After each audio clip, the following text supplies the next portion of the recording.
The Charlotte Ledger Podcast is a member of the Queen City Podcast Network. Hi, it's Tony Mecia with the Charlotte Ledger, and you're listening to the Charlotte Ledger Podcast, where we talk with people who are shaping Charlotte. You can find out more about the Charlotte Ledger and subscribe to our newsletters by going to thecharlotteledger.com. And if you like our newsletter or this podcast, or both, how about telling a friend about us? That's how we grow and can do more. Our guest today is Sherri Chisholm, the Executive Director of Leading on Opportunity, which is an initiative based at Foundation for the Carolinas that works with many community partners to improve economic mobility in the Charlotte region.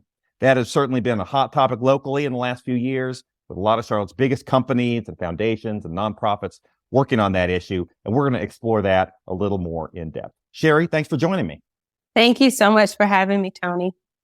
All right, so you started with Leading on Opportunity in September of 2020. There was a lot going on in 2020. It must have been an interesting time to start there. But a lot of the work in Charlotte on economic mobility predated your arrival. And I'm not going to pretend that I'm an expert on the topic of economic mobility, but I was here. And if it's all right, I'd like to start maybe just by sort of sharing my impression of sort of how the ball got rolling on this. And you can tell me if I'm off base. Does that sound okay? That works. Okay. So my general understanding is that basically there's been an understanding in Charlotte and around the country that some segments of our society are not thriving at the same rate as other segments of our society. And Charlotte has long had a vision of itself as a new South city, a growing, dynamic place. We got the Carolina Panthers, we've got the Charlotte Hornets, we have these brand new bank towers and apartment complexes, a city on the move, a world-class city. And all of that, Charlotte's self-image, as far as I recall, it took a hit in 2014 with this study by Raj Chetty, who was a Harvard economist, and he came out with a study that said that found that it was a longitudinal study that said that the poorest children in the Charlotte area moved up to the top 20% as far as income over a period of, I think it was 15 or 20 years, that only 4.4% of them made it from the bottom to the top. So that raised some really big questions about poverty. And Charlotte, by the way, was 50th out of 50. That was sort of the big headline. It was like, we're the worst in the country at economic mobility. And there was really a wake-up call, I think, for Charlotte, really lit a fire under a lot of organizations and companies and nonprofits, because it implied that there are a whole bunch of people who are born into poverty and are essentially staying in poverty. And that was a big problem. And it very much differed from the story that Charlotte liked to tell about itself. How am I doing? Is that correct? That's exactly right, Tony. You hit the nail on the head. The plain language would say, economic mobility is the likelihood that you're achieving better financial or economic outcomes than the generation before you. And so in Charlotte, we were dead last on that list that Raj Chetty released. Albeit unfortunate and very disappointing news, it should not be surprising if we understand the history that Charlotte is based in. And so you started the conversation talking about me coming to Charlotte in 2020. And I think it's really important to just give a quick snapshot on my family's journey and then how it compares to many families here in Charlotte. So I am originally from Detroit. My husband is from Detroit. We grew up together. What that means for most folks of our generation, particularly Black Americans, is that the generation before, and if not that one, certainly the generation before them, so our grandparents, came to Detroit as a part of the Great Migration. So my family left rural northern Alabama to come to Detroit as a part of the industrial boom with Ford Motor Company. So in hopes of the American dream or in hopes of economic mobility with that language, they had to leave their home where there was no economic opportunity for them to come to the North to achieve that. And really, in a lot of ways, my family achieved that. My grandmother's generation, my grandfather worked on the line with Ford. My grandmother was a teacher's aide. Next generation, my mom was a teacher turned principal. I spent many of my years leading large urban school districts as chief of staff, chief strategy, yada, yada, yada. So every generation we were doing better. And there was the same hope, I think, for folks who had come to Charlotte or even continue to come to Charlotte for those economic opportunities. 2 generations later, my husband and I came to Charlotte for that economic opportunity that we didn't see happening in Detroit as a result of recession, policy, et cetera, et cetera. people in Charlotte who are from Charlotte are experiencing those same challenges that my grandparents experienced in rural Alabama, where they see opportunity around them, but they don't have access to it because of their lack of education, lack of access in terms of transportation, not having the right job. And what the task force really so eloquently lifts up, not having access to the right people in terms of their social capital to gain access to those places that are outside of their everyday. And so while Charlotte is all the things that you mentioned, unfortunately, those opportunities are only available to those who have a certain status, so have achieved certain income, certain education. And oftentimes when people of color are achieving that, it's folks that come from other places to Charlotte to work for institutions that enable that. Right. I mean, the question is, so how do we encourage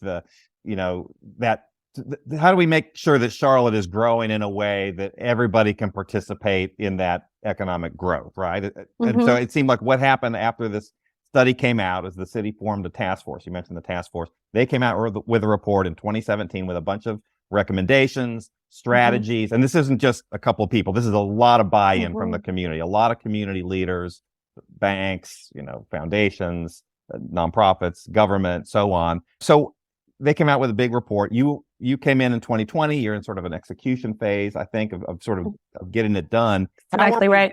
How are we doing in executing that, in making some progress, on this issue?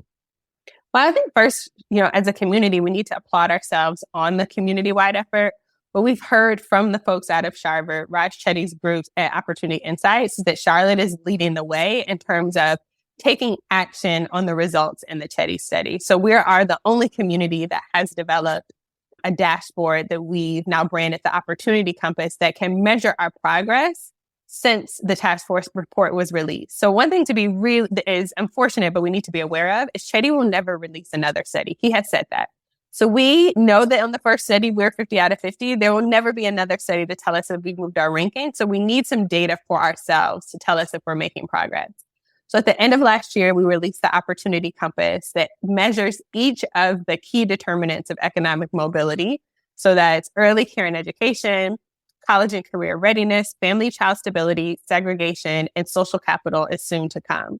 So now we can measure, instead of an overall 50 out of 50, where are we in terms of our commitment to community based on all those things that were outlined in the task force report. And so what the data is showing us, which is a combination of community voice as well as quantitative countywide data that we can access from a variety of public sources, is that we've made some incremental progress, which is what we would expect at this point. We are on a generations-long journey. So we've made incremental progress towards improvement, and we know we'll always be on the journey. So now we're leading on opportunity now that we have this compass, is we've built a tool that we don't want to only be for curiosity's sake, but we want the business community and funders to use that tool. So now we're in the journey of helping folks utilize the tool in their investment decisions. Well, that makes sense. So you mentioned several of the different focus areas. So you're tracking statistics in each of those areas, early childhood education, career training, segregation, awareness of segregation, and trying to remedy, the effects of segregation, child and family stability, those sorts of things. Are those the kinds of numbers you're looking at? Yes, the 5 key buckets of economic mobility as defined by the task force you mentioned are early care and education, family and child stability, college and career readiness, and then the 2 cross-cutting factors, the impact of segregation. So if you are impacted by segregation, it's more difficult for you to achieve economic mobility. And then the other cross-cutting factor of social capital, who is in your network, it can help you gain access to those resources. The stronger your social capital network, the easier it is for you to increase your economic mobility. That is how we're defining economic mobility for Charlotte. And then the compass has then been aligned to those 5 buckets. So we have measures of success overall for each of those 5 buckets. And we have a specific determinant. So if you click on a bucket in the Opportunity Compass, it'll tell you specifically what makes up college and career readiness, graduation rate, college persistence, et cetera, et cetera. We have measures of success on all those indicators. But it just seems like such a big issue that it's huge. With these intractable social, circumstances that go back decades, from housing patterns to legacies of discrimination to school assignment, family structures. How do you move the needle forward? What's the strategy for making progress on each of those areas? Well, I think first is acknowledging that we will be on this journey for a while. I think in a business or in a banking or finance town like Charlotte, we're used to looking at results quarter over quarter. This is a type of work that happens quarter century over quarter century. And I know that may be uncomfortable for a lot of folks to settle into, but to first understand that this is not destination work, but journey work. And so leading on opportunity with that understanding has then set about developing tools to help folks do that work more effectively. Knowing that there's no silver bullet, how can we get smarter at the work that we're doing? And so now that we've developed the compass, we're now taking the compass and using it with a select group of corporations to help them evaluate their investments over the course of the past 2 to 3 years. So let's look at leading on opportunity, look at everything that you've invested in a community over the course of the past 2 to 3 years, help you map that to the compass. So you can say we've overinvested here, underinvested here, or maybe just right, to then make decisions about where the next layer of investment should go. You see, a lot of times things get really hot. They get a lot of attention. And I know, 8 or 10 years ago, this was a really hot topic. Do you still feel as though that commitment is there from corporate leaders, from civic leaders, to like it was years ago, or does the attention sort of fade as time goes on and it's a constant challenge to keep saying, hey, this is still a problem. This was a problem 10 years ago, 20 years ago, and it's going to be a problem 10 years from now. I mean, how do you keep the focus? How do you keep it moving? I think it's hard to. A lot of communities get initiative fatigue. I was not here in 2017 when it was the big public launch of the task force report. And what I understand, it was one of the biggest launches ever in terms of corporate and community focus in Charlotte. What I can say as someone who entered in 2020 is the community was still holding that same sense of urgency, curiosity, community will. What we were struggling with is the how, which is why we really framed this the execution phase. I don't think that there's any less emphasis or interest in doing the work. People just want to do it well, right? We want to make sure our dollars are being invested, our time is being spent well and towards a particular outcome. So where we really focus is on creating the tools to help people do that work and building coalitions among folks who are doing the work so that we can work collaboratively and reduce that fragmentation and confusion that often exists when we're taking on big community issues like this. Do you ever get discouraged at the pace of change? Sometimes. I think that anyone who is in this work at a regular cadence will have moments of discouragement. I think for what I come back to as my individual leadership style is knowing that the seeds I plant today may not reap fruit for 2 or 3 generations from now. And I, take that back to my own personal story of my grandparents taking a big risk. Never did they imagine I would be in this position, living in Charlotte, doing this work. And yet it's true. And so I think it's, remaining committed today, but working towards outcomes for the future. So what are you learning? What are you helping the funders learn with the compass? What are some of the takeaways that they're picking up? Well, we're in the process right now. So there are 2 components of our project, which we're calling dollars to drivers. How do you make sure your dollars are aligning to the drivers of economic mobility? One is an assessment of their portfolio. So just like your own personal portfolio, we're helping them understand what that mix should look like based on the current state of economic mobility here in Charlotte now. In order to be able to do that, nonprofits need to be able to align their programming to the compass. So we're meeting with nonprofit partners to help them further define their theory of action, what programming are they delivering, and then which of those 5 levers of economic mobility are they most directly impacting. Then we can go back to the funder and say, if you're interested in investing in college and career readiness, early care and education, here are the types of organizations you should be investing in, and here's where the need is. I'm just also curious, after the George Floyd death, there was a lot of corporate focus on, DEI, diversity, equity, and inclusion. There are some of those initiatives. Do those help toward these economic mobility initiatives? Is there overlap there? Is that helpful, or is that a different set of priorities? I would say it doesn't harm DE&I or DEI in belonging. Does not hurt economic mobility. For the work of leading on opportunity, what we remain focused in are those economic outcomes, and what we know to be true for Charlotte and many other regions in the South and the United States that most directly impacts generationally Black individuals and then Latino individuals who are recent Americans. Yeah, I mean, if you look at the map, I think the Chetty map, I mean, the South doesn't come out looking that great. I mean, it's not, and just to be fair to Charlotte, it's not just a Charlotte problem. It's Atlanta, you look at much of the South and they're dealing with a lot of these exact same issues. And yeah, if you go deeply into the Chetty study, and what he's often talked about before is when you look at the regions or the cities that ranked at the bottom of the list, there are those that are living the legacy or the harsh reality of the impacts of slavery. So most communities that rank in that lower quarter of the list are the South and Southeast states. Right. It seems like partnerships are a pretty big deal on tackling this issue. Can you tell me a little bit about some of the different organizations that are doing work in Charlotte on some of these areas? Sure, especially centered with Lead In on Opportunity. Like you said, there have been several initiatives that have come out before Lead In on Opportunity and since.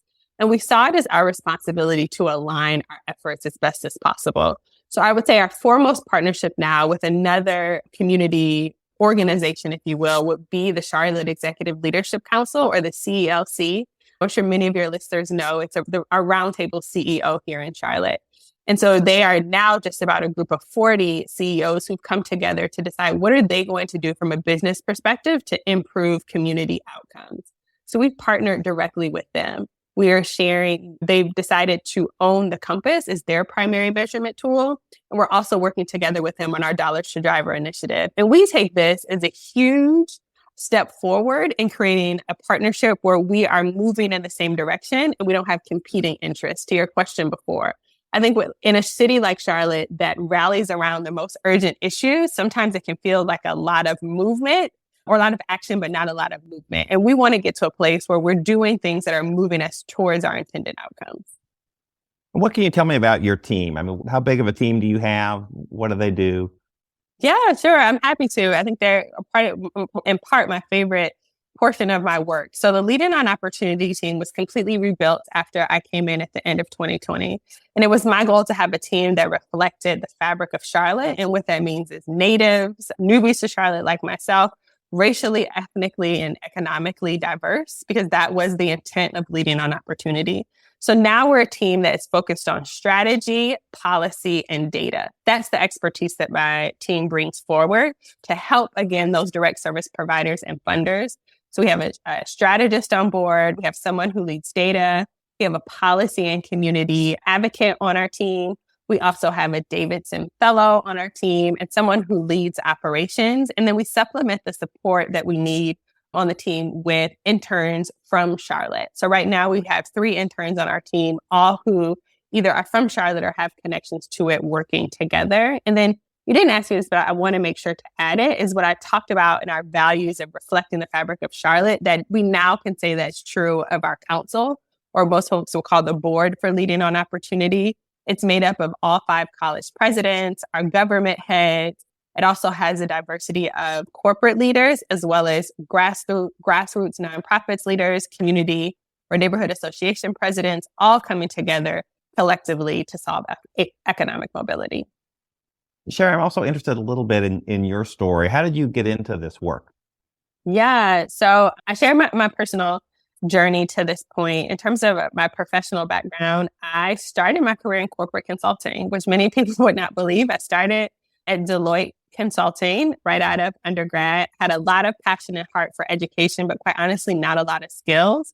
And so started at Deloitte, where I had the opportunity to work on large government contracts with large corporations like Coca-Cola and AT&T. I was helping them take ideas and transform them into action and outcomes. So once I had that skill set, it was time for me to go back into the community space. So I left Deloitte, went to get a master's in education from Harvard, where I was interested in how do you bring corporate and community partnerships together. That took me then to district work, where I worked in district in LA, in Atlanta, and in South Florida, where I was leading large districts, think about strategically, how do you move major initiatives?